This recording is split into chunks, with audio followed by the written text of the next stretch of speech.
Hello and welcome to G-Analysis, where we take something interesting about gaming and analyze it. Since everybody's talking and whining about Nintendo's implementation of party system and voice chat, I thought I should also take a piece of that pie.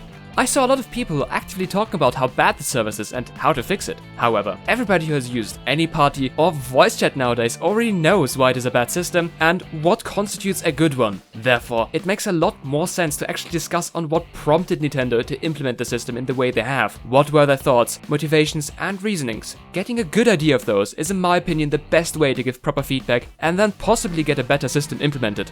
I believe I have identified two reasons why Nintendo implemented the party system and voice chat to be the way they currently are. One has to do with user experience and the other is a certain limitation in hardware. Let's get deeper into the user experience first, as it should be relatively easy to explain.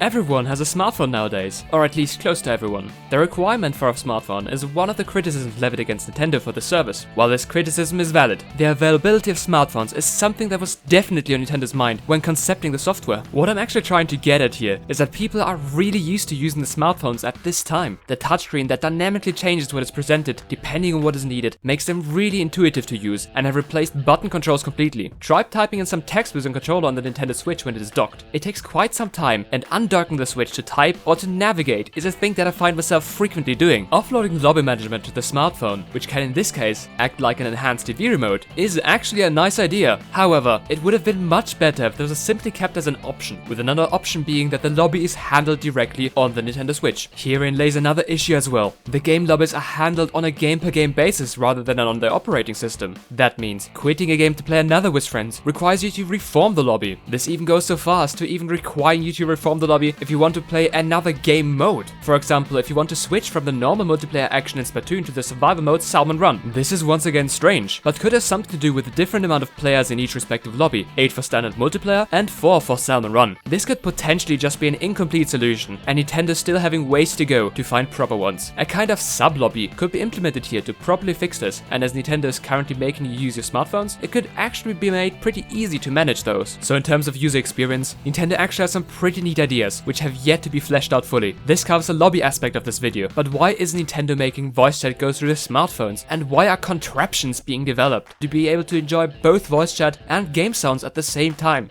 This aspect could actually have to do with the technical limitations of the Bluetooth used in the Nintendo Switch. As we all know, the Nintendo Switch connects with up to 4 pairs of Joy-Con controllers. Each Joy-Con connects itself separately to the console, which means there are 8 devices connected to the Switch via Bluetooth at this time. However, this already is a lot of stress for the connection to handle, and putting a Bluetooth headset on top of that, as many requested, could push it over its limits. Let's explain how Bluetooth connects to multiple devices first. What happens is that the master device, in this case the Nintendo Switch, connects to each one of the slave devices, the Joy-Cons, for a very short amount of time. We're talking about nano to microseconds here. It then cycles to all other devices, giving them all that little bit of time to send and receive information. How come your controllers keep being connected and avoid dropping the connection all the time then? Due to each cycle being so small, it looks like it remains connection with us at all times in our own much bigger timescale. However, let's put a Bluetooth headset into the mix. Transmission of high quality sound requires a lot more bandwidth than a controller with some button inputs, and if you're using a microphone, a connection would have to go both ways. This would mean the connection quality with the Joy-Con could rapidly decrease. The general standard for maximum devices connected via Bluetooth is 7, so the 8 Joy-Con that the Nintendo Switch connects to are already a stretch for the technology. Adding in another high bandwidth device like a headset could greatly hamper the connectivity of the controllers. If you thought the issue with the left Joy-Con at the launch of the Nintendo Switch was bad, you're in for a wild ride. This issue is probably what prompted Nintendo to let the voice chat go through the user's phones. However, the use case of the Bluetooth headset is probably when a single user wants to play online. In this case, Nintendo could just opt to disable the connection of more than 4 devices. It could be tricky and challenging to implement, but as we're going to pay for the service, it is a just demand. All in all, we believe the comfort of using your phone and the issues with the Bluetooth connection are the reason Nintendo opted for the way they've implemented the system. What do you think about it? Do you have a feeling that we've missed the point? Let us know in the comments below. We would really love to hear as many opinions as possible, as those can promote some very healthy discussions. This wraps up our G-Analysis on Nintendo's party system and voice chat, and we hope you liked it. If you want to see more of these videos, like, subscribe, and let us know in the comments below. We hope to be able to provide some more analytical videos in the future, so stay tuned for those. Otherwise, we do game reviews over here that take into account if the game is worth its price. All in all, take care. We hope to see you around.